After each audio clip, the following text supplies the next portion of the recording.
monde, je vous retrouve aujourd'hui pour une nouvelle vidéo DIY. Ça fait super longtemps que je n'en avais pas fait, mais j'avais envie de vous montrer aujourd'hui comment faire des couronnes d'automne ou des couronnes d'Halloween pour les cheveux avec des plantes, des fleurs naturelles, avec ce qu'on peut trouver dans la nature. Je n'ai rien acheté pour cette vidéo à part un tout petit produit hyper important qui coûte pas très cher, vous allez voir ça juste après. J'ai voulu vous faire ce petit tuto parce que l'année dernière ou il y a 2 ans, j'étais allée à une soirée Velleda, la soirée Velleda Beauty Tour à Montpellier, et on avait fait un atelier couronne de fleurs. Je crois que c'est So & You Flower, si je ne me trompe pas de pseudo, qui avait animé cet atelier. Je vous mettrai son pseudo exact, je vérifierai, je vous mettrai son Instagram, je vous mettrai ce que je peux trouver également en barre d'infos sous la vidéo parce que toute la technique vient d'elle, c'est elle qui m'a montré comment faire, mais j'avais envie de vous le montrer aujourd'hui adapté à ma sauce parce que dans l'atelier on avait aussi collé certaines choses. Moi j'avais moins aimé la partie collage, donc j'ai gardé ce qui m'avait le plus plu.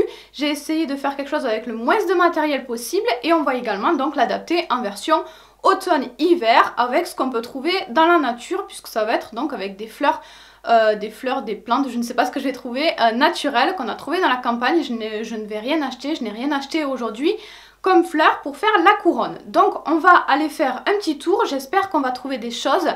Je voudrais trouver des choses sur l'automne évidemment, de toute façon j'ai pas le choix, hein, c'est la période, donc je vais à mon avis trouver que des choses qui font un petit peu automne. Je pense trouver peut-être des sortes de petits chardons, des choses comme ça, je sais pas encore ce que je vais trouver. Chez moi il y a beaucoup de vignes, donc j'espère qu'on va trouver des choses intéressantes. C'est parti, on y va tout de suite.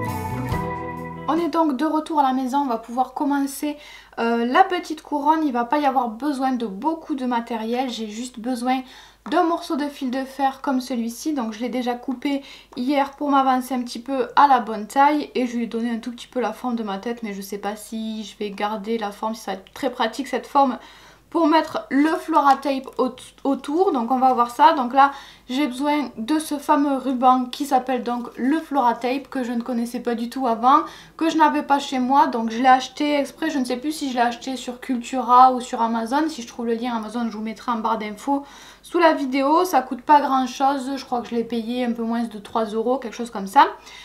Donc on va uniquement se servir de ce fameux Flora-Tape pour accrocher nos fleurs sur la couronne. C'est ce que je trouve le plus pratique, il n'y a pas besoin de colle, on est sûr que ça tient et c'est plutôt pratique.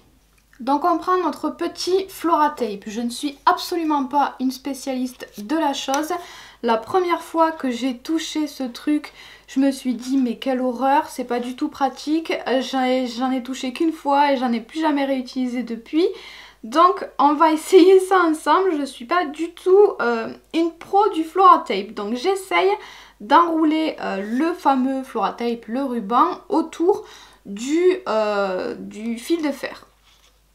Donc j'essaye de bien attacher déjà au début. Normalement ça colle un petit peu, mais celui-ci me paraît pas très collant, je ne sais pas si c'est normal. Encore une fois, j'ai pas de super souvenir de la première fois que j'en ai utilisé. On va essayer de faire au mieux, je presse avec mes doigts, j'entoure en même temps, j'essaye de maintenir, d'enrouler. Enfin bref, vous faites comme vous pouvez. Je crois qu'il me semble que le plus dur c'est de commencer. Après, une fois qu'on est parti, ça va tout seul. Voilà à quoi ça ressemble au début. Donc voilà, comme je vous le disais, le plus dur c'est de le faire tenir au début, je trouve.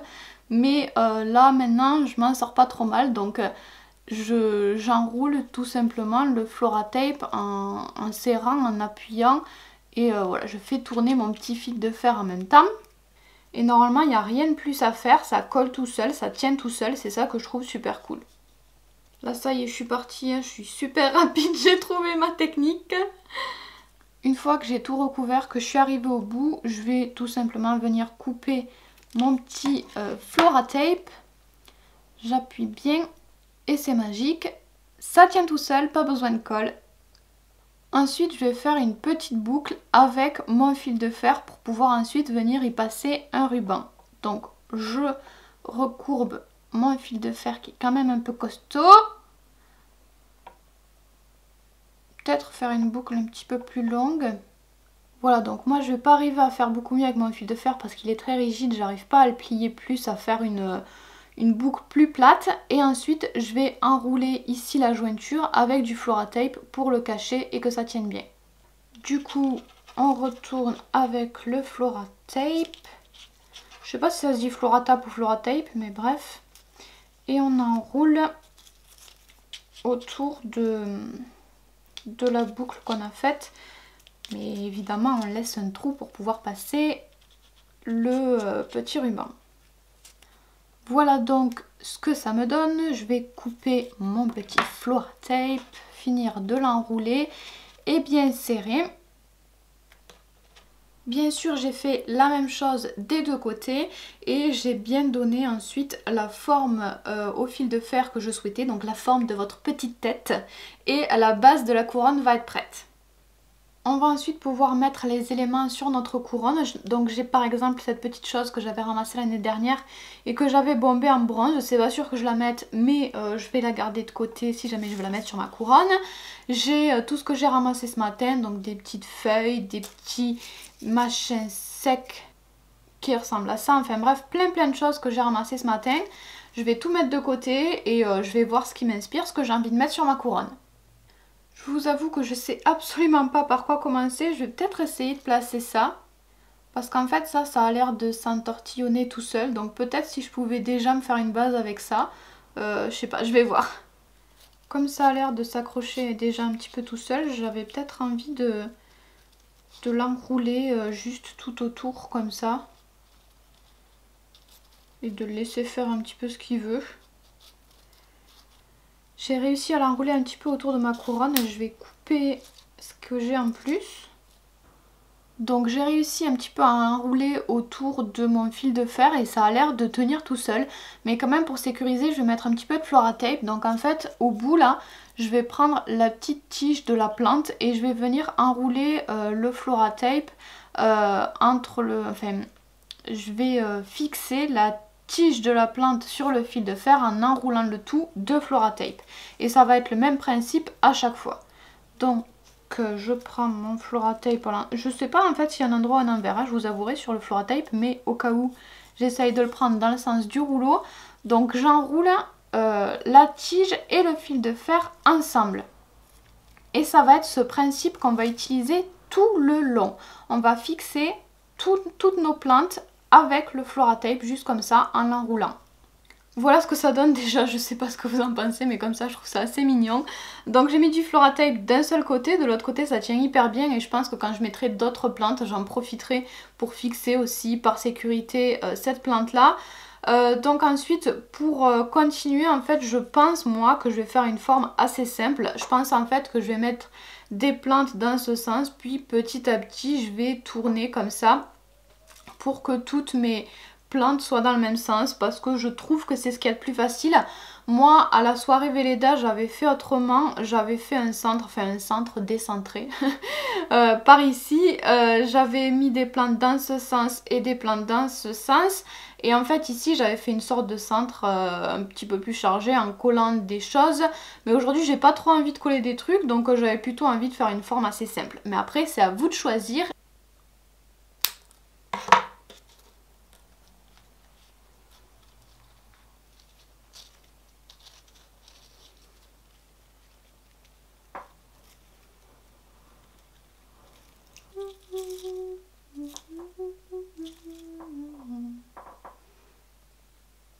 Ça je sais pas si je vais arriver à le mettre parce que en fait la tige est quand même assez grosse et en plus il y a plein de petits piquants donc je sais pas trop si je vais arriver à le mettre sans piquer. Je crois que je vais essayer de le mettre mais peut-être qu'avec un petit ciseau je vais essayer de couper un petit peu les petits piquants. Je sais pas si je vais y arriver, il y en a beaucoup.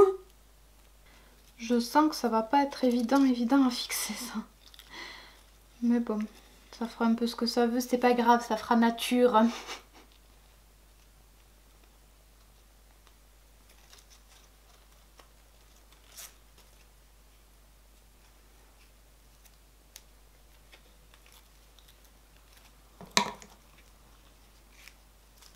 Merveilleux, c'est fixé, regardez-moi ça. Et je vous montre de plus près à quoi ressemble la petite attache. Mais de toute façon, je sais pas si je le fais bien, hein. Je m'y connais pas beaucoup plus que vous, je l'ai fait qu'une fois. Je vais essayer ensuite de mettre une petite branche entière. Ça donnera du volume et puis ça remplira bien et ça ira plus vite.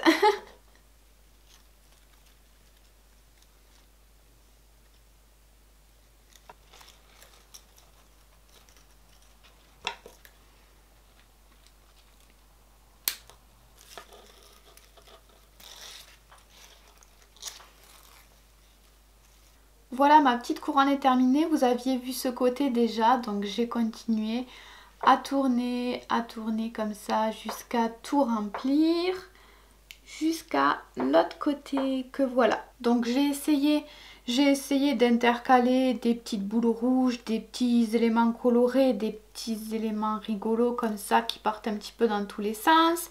J'ai essayé de mettre du volume aussi. J'aime beaucoup le lierre sur le côté qui part un petit peu dans tous les sens. Il y a les feuilles qui retombent, c'est assez fun. Voilà, moi je voulais que ça parte comme ça un petit peu dans tous les sens avec des petits épis qui vont vers le haut, vers le bas. Mais après, si vous voulez quelque chose de plus uniforme, vous n'êtes pas obligé de mettre des si grosses pièces et de mettre des choses qui tombent. Moi, c'était voulu que ça parte un petit peu dans tous les sens. Donc ensuite, le but était aussi de pouvoir utiliser la couronne pour Halloween. Du coup, moi j'ai ces petites barrettes araignées juste ici. Donc j'en ai deux et je voulais en fait clipser ça quelque part sur ma couronne. Mais j'ai tellement chargé ma couronne que je sais pas si je vais arriver à trouver un espace. Quelque part.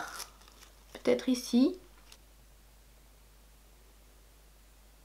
Donc j'ai réussi à placer mes petites araignées. Vous en voyez une ici et une juste à côté.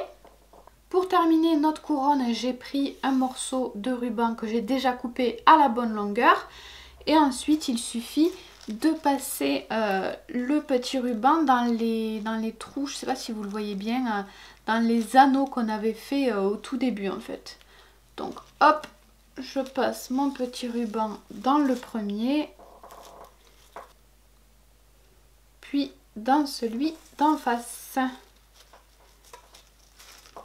Et ensuite, on viendra faire un petit nœud papillon classique juste derrière, mais ça il faut le faire directement sur la tête. Voilà pour le résultat de la petite couronne. Donc comme je vous l'ai dit, moi je voulais quelque chose d'assez volumineux, d'assez rigolo, qui parte un petit peu dans tous les sens, qui fasse naturel, donc qui soit pas forcément symétrique aussi, donc je suis assez contente, c'est à peu près ce que je voulais. Après si vous voulez quelque chose de plus simple, libre à vous, vous pouvez faire quelque chose de très très simple aussi. Vous faites vraiment selon vos goûts, c'est le but. Donc la couronne, vous allez pouvoir la garder comme ça quelques jours, mais ensuite ça va sécher et vous pourrez quand même la garder. Moi j'ai encore la couronne que nous avions fait à la soirée Velleda, je vais peut-être la passer pour vous montrer ce que ça donne.